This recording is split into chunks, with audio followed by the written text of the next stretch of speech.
নমস্কার শ্রোতা বন্ধুরা, ঋতুধারা মনোরমা সাধু ইউটিউব চ্যানেলে সকলকে স্বাগত জানাই। আজ একটি অসাধারণ গল্প আপনাদের শোনাতে চলেছি। গল্পটির নাম মানুষের মন। লিখেছেন বনফুল ছদ্মনামে ডক্টর বলাই চাঁদ মুখোপাধ্যায়। বন্ধুরা, মানুষের মন বড় বিচিত্র। কেউ বা অসুখ হলে ডাক্তার, কেউ বা কবিরাজ জ্যোতিষী, আবার কেউ চরণামৃত। আসুন বন্ধুরা, এই গল্পটিতে কার বা অসুখ হলো আর কারা কিভাবে চিকিৎসার ব্যবস্থা করলো সেই বিষয় দেখানো হলো। তাই মানুষের মনকে আসুন বোঝার চেষ্টা করি। নরেশ ও পরেশ দুইজনে সহোদর ভাই, কিন্তু এক বৃন্তে দুইটি ফুল। এ উপমা ইহাদের সম্বন্ধে খাটে না। আকৃতি ও প্রকৃতি উভয় দিক দিয়াই ইহাদের মিলের অপেক্ষা অমিলই বেশি।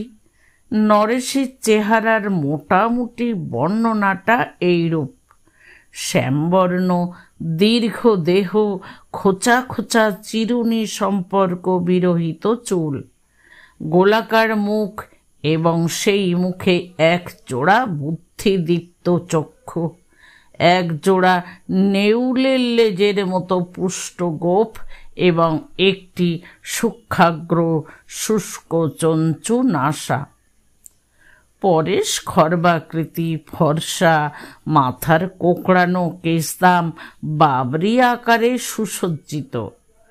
মুখটি একটু লম্বা গোছের, নাকটি থ্যাবড়া, চক্ষু দুইটিতে কেমন যেন একটা তন্ময় ভাব, গোঁফদাড়ি কামানো, গলায় কণ্ঠি, কপালে চন্দন। মনের দিক দিয়া বিচার করিলে দেখা যায় যে দুইজনেই গোঁড়া। একজন গোঁড়া বৈজ্ঞানিক এবং আরেকজন গোঁড়া বৈষ্ণব। অত্যন্ত নিষ্ঠা সহকারে নরেশ জ্ঞান মার্গ এবং পরেশ ভক্তি মার্গ অবলম্বন করিয়াছেন। যখন নরেশের কম্বাইন্ড হ্যান্ড চাকর নরেশের জন্য ফাউল কাটলেট বানাইতে ব্যস্ত এবং নরেশ থিওরি অফ রিলেটিভিটি লইয়া উন্মত্ত, তখন সেই একই বাড়িতে পরেশ সপাক নিরামিষ আহার করিয়া যোগ বাশিষ্ঠ রামায়ণে মগ্ন। ইহা প্রায়ই দেখা যাইত। তাই বলিয়া ভাবিবেন না যে উভয়ে সর্বদা লাঠালাঠি করিতেন, মোটেই তা নয়। ইহাদের কলহ মোটেই নাই। তাহার সুস্পষ্ট কারণ বোধ হয় এই যে অর্থের দিক দিয়া কেহ কাহারও মুখাপেক্ষী নন। উভয়েই এমএ পাস, নরেশ কেমিস্ট্রিতে এবং পরেশ সংস্কৃতে। উভয়েই কলেজের প্রফেসরি করিয়া মোটা বেতন পান। মরবার পূর্বে পিতা দুইজনকেই সমান ভাগে নগদ টাকাও কিছু দিয়া গিয়াছিলেন। যে বাড়িতে ইহারা বাস করিতেছেন ইহাও পৈতৃক সম্পত্তি। বাড়িটি বেশ বড়, এত বড় যে ইহাতে 2-3টি পরিবার পুত্র পৌত্রাদি লইয়া বেশ স্বচ্ছন্দে বাস করিতে পারে। কিন্তু নরেশ এবং পরেশ দুইজনেই পরিবারহীন। নরেশ বিবাহ করিয়াছিলেন, কিন্তু বিবাহের কিছুদিন পরেই পত্নী ইহলোক ত্যাগ করাতে তাহার এবং পরেশের মনে পৃথিবীর অনিত্যতা সম্বন্ধে এমন একটা উপলব্ধি আসিল যে কেহই আর বিবাহ করিলেন না। পরেশ ভাবিলেন, কা তব কান্তা, ইহাই সত্য। রিলেটিভিটির ছাত্র নরেশ ভাবিতে লাগিলেন, নির্মলা সত্যই কি মরিয়াছে? আমি দেখিতে পাইতেছি না, এই মাত্র। সুতরাং নরেশ এবং পরেশ সহোদর হওয়া সত্ত্বেও ভিন্ন প্রকৃতির এবং ভিন্ন প্রকৃতির হওয়া সত্ত্বেও একই বাড়িতে বাস করেন। এক বিষয়ে কিন্তু উভয়ের মিলও ছিল। পল্টুকে উভয়ে ভালোবাসিতেন। পল্টু তপেশের পুত্র। নরেশ এবং পরেশের ছোট ভাই তপেশ এলাহাবাদে চাকুরি করিত। হঠাৎ একদিন কলেরা হইয়া তপেশ এবং তপেশের পত্নী মনোরমা মারা গেল। টেলিগ্রামে আহত নরেশ এবং পরেশ গিয়া তাহাদের শেষ কথাগুলি মাত্র শুনিবার অবসর পাইলেন। তাহার মর্ম এই, আমরা চললাম, পল্টুকে তোমরা দেখো। পল্টুকে লইয়া নরেশ এবং পরেশ কলিকাতায় ফিরিয়া আসিলেন। তপেশের অংশে পৈতৃক কিছু টাকা ছিল।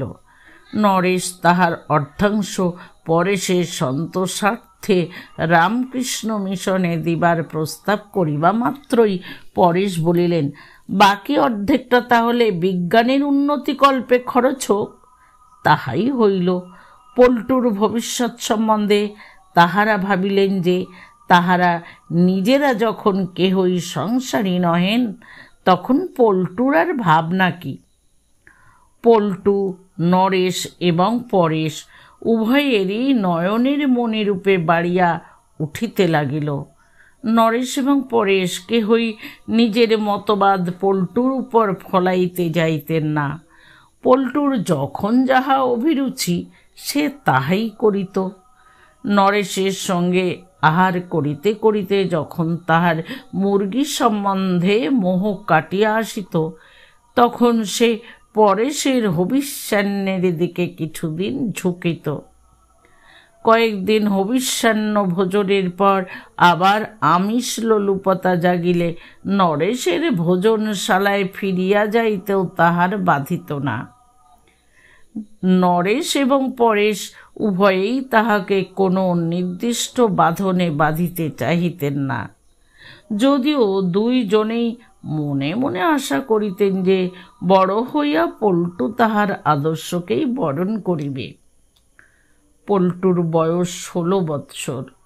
এইবার ম্যাট্রিক দিবে। সুন্দর স্বাস্থ্য, ধপধপে ফর্সা গায়ের রং, আয়ত চক্ষু। নরেশ এবং পরেশ দুইজনেই সর্বান্তকরণে পল্টুকে ভালোবাসিতেন। এ বিষয়ে উভয়ের কিছুমাত্র অমিল ছিল না। এই পল্টু একদিন অসুখে পড়িল। নরেশ এবং পরেশ চিন্তিত হইলেন।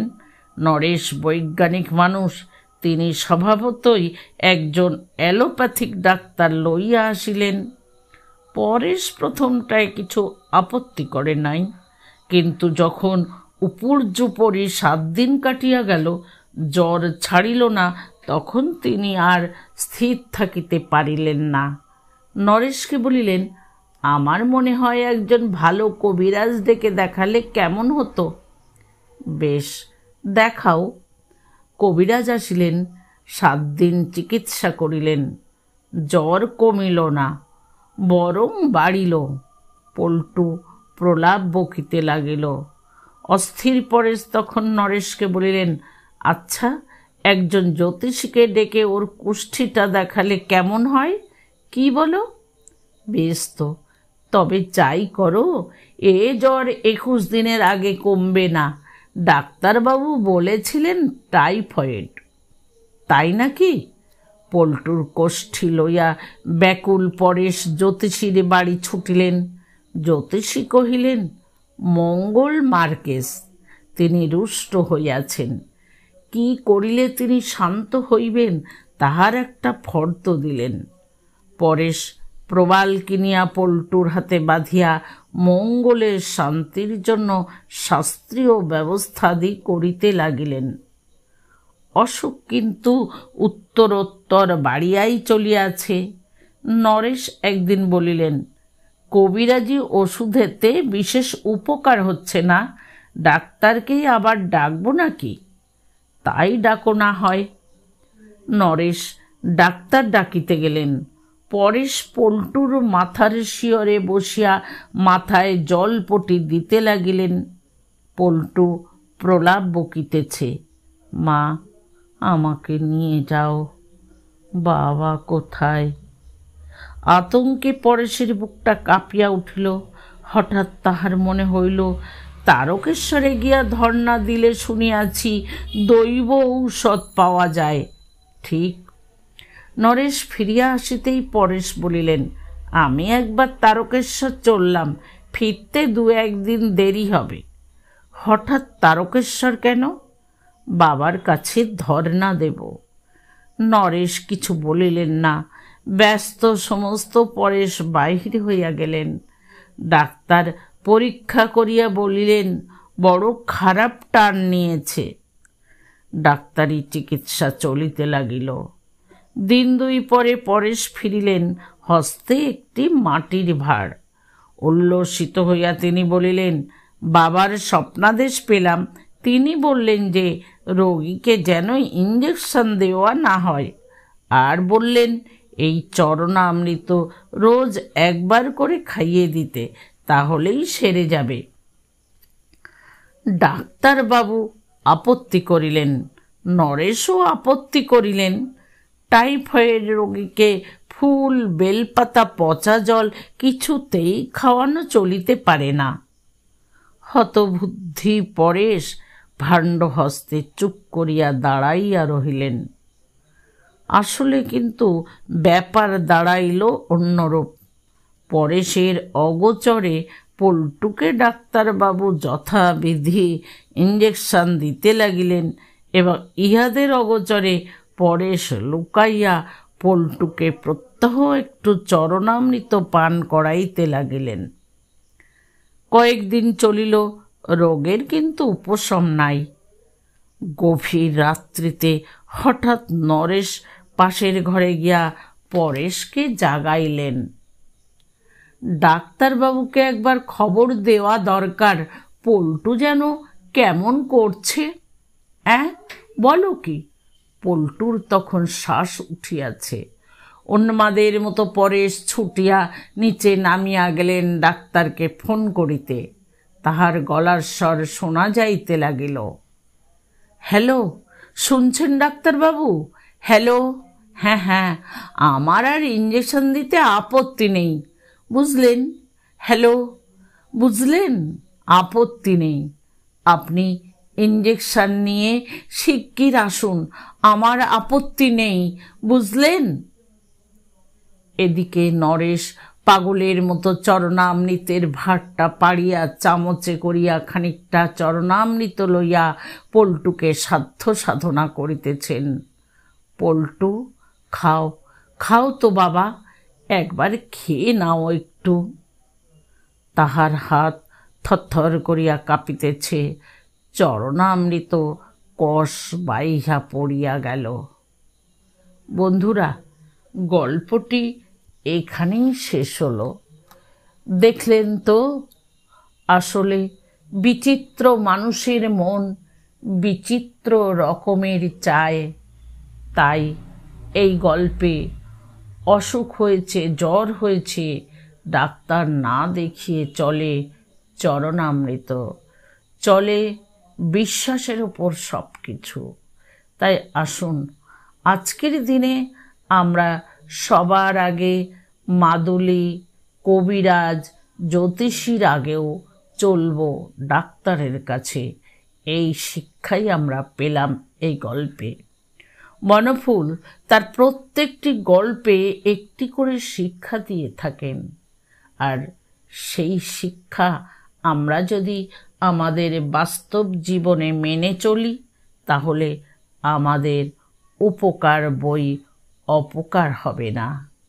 আজ এখানেই শেষ করছি। দেখা হবে আগামীকাল ঠিক বিকেল 5টায় ঋতুধারা মনোরমা সাধু ইউটিউব চ্যানেলে। ধন্যবাদ।